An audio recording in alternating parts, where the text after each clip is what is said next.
Hey guys, what is going on? Carter here. Got another video for you. We are going to take a look at a behemoth of a folder.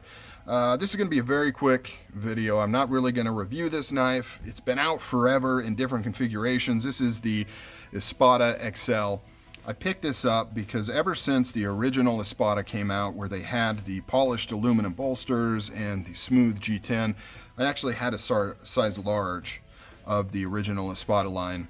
I wanted an XL, but I never bought it because it's just so ridiculous. You know, I was like, what's the point? I can't carry it. It's not quite cool enough to be necessarily a collection knife, although I could argue that it is. But at the time, I just couldn't justify kind of spending the cash on something like that.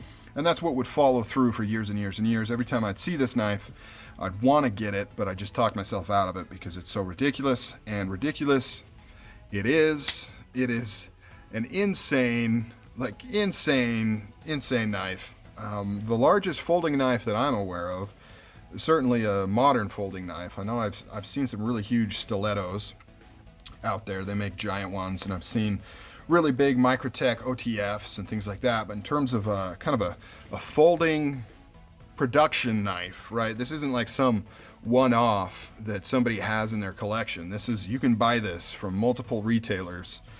It is a 100% production knife that you can buy, and it is massive. I mean, it's literally a two-handed folding knife, and it's one instance where the Triad Lock really shines. I have problems with Triad Lock. It's super strong. You can't deny that. But you could argue that its ability to use the thing is such.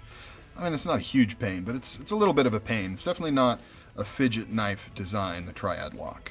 It's kind of a full utility, super strong lock. And so on the smaller knives, I've argued I would like to see a different kind of lock. But for something like this, I mean, it's perfect. Because any other lock on this knife, I don't know if I'd really trust it. I don't think anything could lock up a knife with a blade of this size well enough for me to trust the thing. And the Triad Lock perfectly fits the bill. So 100% into this knife. I love it. I don't regret buying it. I've been walking around the house with it. I've waved it out of my basketball shorts. It's awesome. One thing I wanted to note that I found kind of interesting, which I knew about, but it's just weird to see. The whole thing isn't really scaled up, right? So they didn't take a medium-sized Espada and just increase it 3x or whatever.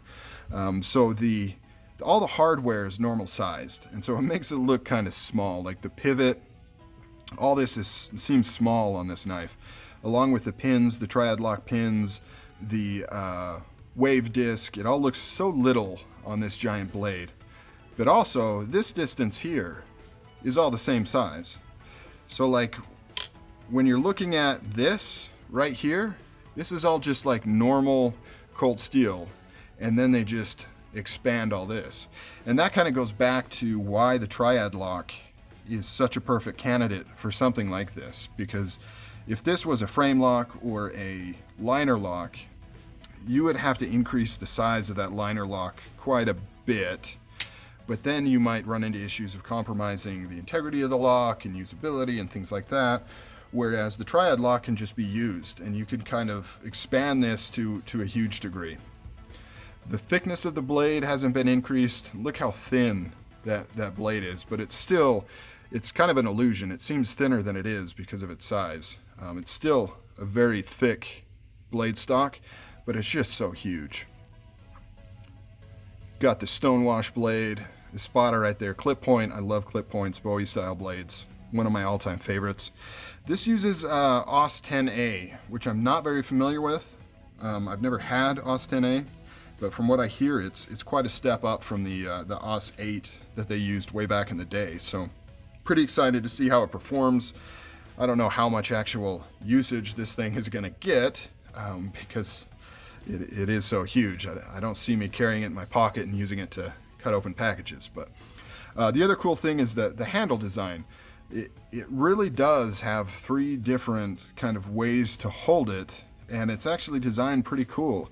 I mean, you've got a full grip right here to kind of choke up on the blade, a little bit more for actual usage of the thing, with nice finger grooves, and then a kind of a pinky pommel type thing right there to lock you in. You can also scoop back so that it goes right here, which is a nice mid grip, or you can do the full on as far back as you can to get maximum reach right back here. And a similar type thing, you've got this nice hook back here that protects your hand. So you could actually swing this with quite a bit of force, and it feels secure. Like, it's not going to slide out of your hands. The G10 too seems weird because the texture is pretty micro. I mean, small. It's not as rough as some G10, but being the knife is so huge, it makes it seem even smoother than it is. Really cool. The actual Triad Lock itself is pretty stiff on this one compared to some, but it's not stiffer than, you know, others that I've had. Very awesome. I was worried that I would regret buying this because it is such a novelty kind of knife, but I absolutely do not regret it. I'm glad I got it. This thing is awesome. I think everybody needs one. It's really cool.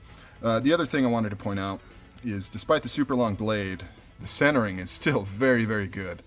The mechanics of it, you know, it's just a testament to these Taiwan-made knives. The quality coming out of Taiwan is really good, especially compared to a lot of the stuff from China. Now, there's some great Chinese producers out there, but the bulk of what you get out of China is not nearly as good a quality and as consistent as what you get out of Taiwan. So yeah, I would consider it. If you're on the fence, if you think it's a ridiculous knife, why would anybody need it? That's all true, but it's still very cool. All right, guys, catch you later.